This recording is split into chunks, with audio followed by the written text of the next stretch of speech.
In today's video, we're taking a look at how to install or replace a digital door lock with keypad, easy and simple.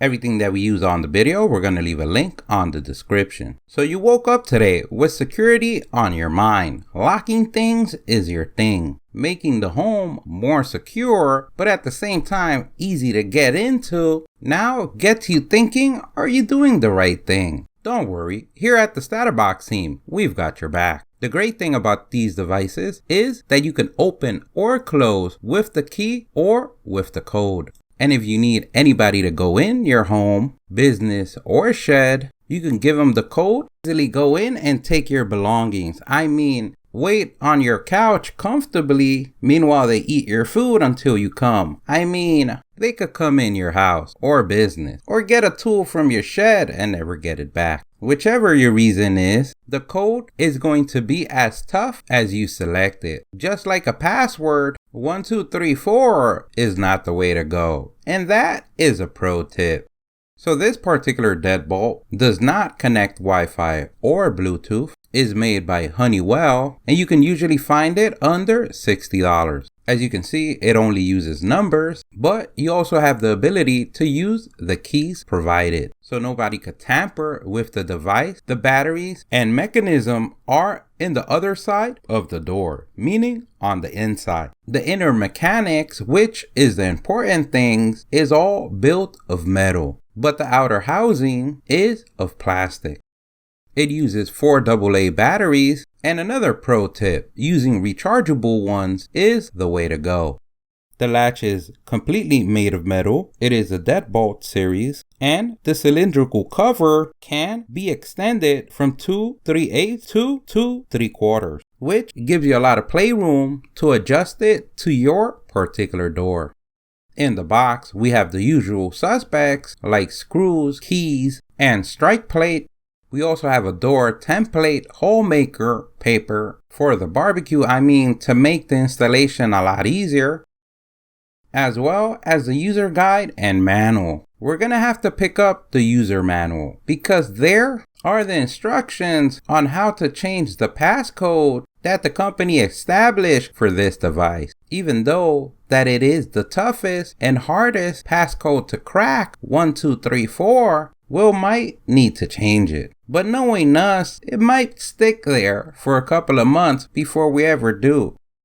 As extra reinforcement, it does come with a mounting metal plate that secures tightly to the door, creating another protection point and also a holder for the housing. You can choose to install it separately, and that would create the best defense. But for an easier install, you can leave it mounted on the device and install it as is.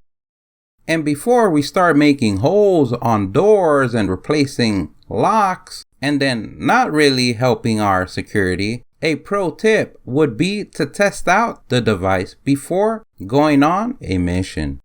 Now that we know that it works, or we guess, another pro tip, because we're going to install a connector from one housing to the other, getting some practice before you're sweaty and tired and halfway through the job would be a good idea. We make sure that we align the pins correctly facing the correct way.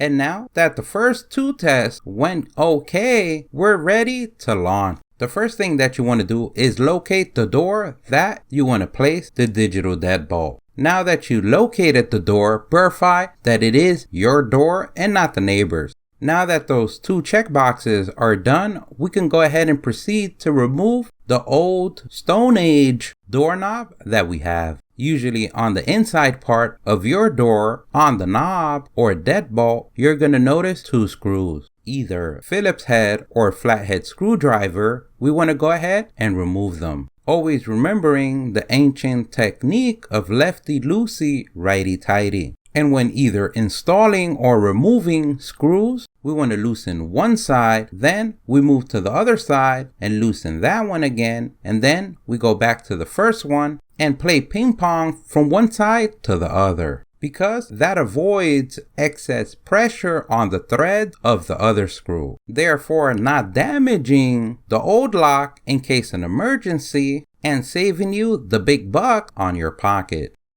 Now that we removed your neighbor's lock, your lock, we can go ahead and just pull the knobs out from each side. You're going to notice that the latch stays in place, and this is something that you can use different techniques to remove, depending on how stuck is it in there. If it has screws on the door, you want to go ahead and remove that first. Usually the screws are the ones that hold it in place. Sometimes using your screwdriver and pushing them out gets the job done. You can try to loosen the plate from the front or pull it out with some pliers, but if it's really in there and it doesn't want to come out and play, then we can use a mallet and show it its way out. Once we have the head a little bit out, then we should be able to pull it out with some pliers. Now we can take our latch and we verify on it for the sign that says up. And just like the sign, that is how we want to install it, with that part facing up. We take the two small screws with the pointy part and secure it to the door. If in your case, just like ours, it did not have a plate, the old lock, then you can proceed to carve a little bit of space on the door so the plate can fit. And you could do that with a hammer and chisel. Now we're going to take our exterior faceplate, that's the one with the numbers, and place it on the exterior of the door. And that is a pro tip. We make sure that the tail piece is positioned vertically, and that is that little stick with all the lines. We pass the cable under the latch and push the whole assembly to the door. Meanwhile, we hold the faceplate on one side, or we either call Watson for some help. Because we're going with the extra security option, we're going to go ahead and install the metal plate next. And this is going to secure the exterior faceplate to the door and make the installation for the cable a lot easier. We pass the cable and align the plate with the holes from the exterior faceplate. And in this case, using the black screws, we align them and start them off by hand and finish them off with a screwdriver. Using the ping pong method as well, going from one screw to the other, we tighten until we feel it tight the first time. We don't want to over tighten it because, a pro tip, over tightening lock screws prevents the locking mechanism to flow freely. In this particular device, we have an extra screw on the top for security. We go ahead and install that. And now we're ready to install the interior faceplate. And this is the one where the mechanism and the batteries go. And just like we practiced before, we go ahead and connect the wire. And another pro tip, it should go on the inside of the door. We make sure that the locking knob is also positioned vertically, as well as the tailgate on the other faceplate is still vertically. And now that everything is facing vertical, we make the vertical union and we set them off to their honeymoon. Now we want to install the two screws on the top that hold the housing using the same ping pong technique. And lastly, we place the last screw on the bottom, starting it off by hand and then finishing it off with a screwdriver. Remembering the same rule, once you feel the first tightness, that's it. Now we're almost done. Before we call victory, we're going to do the first test, and that moving the knob around to see if it opens and closes. And this is also a test to verify that we did not over tighten the locking mechanism. So if everything feels smooth, we're ready for the next step. We're ready to place the batteries. We'll hear this robot from the future make some noises, some beep, that it's our master now, and show off its sword. And if you take away any pro tip from this video, make sure that you have the keys on hand. The last thing you want is to get locked out with the keys inside and the device not working or the batteries dead. By pressing the lock button, the device would lock. Always wait for the sound of the motor to stop and verify that the door is actually locked. The last thing you want is go to work or school or anywhere and then know that your house was cleaned by professionals because you left the door open. To open the device, the factory code is 1234. So just by pressing those numbers in that sequence, it would open.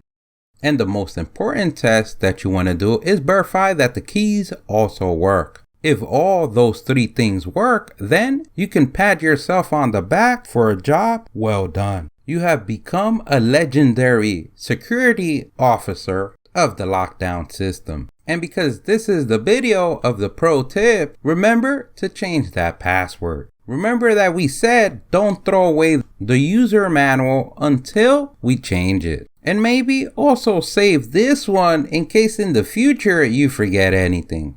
Even though with technology you can find anything on the interwebs. Don't forget, if you like the video, please give us a thumbs up. That really helps. If you have any questions, place them in the comment section below. Either someone in the StatUpBox team or someone in the YouTube community can help you out with an answer. Don't forget to subscribe, follow us on social media. Thank you for watching, and here's a link to our latest video.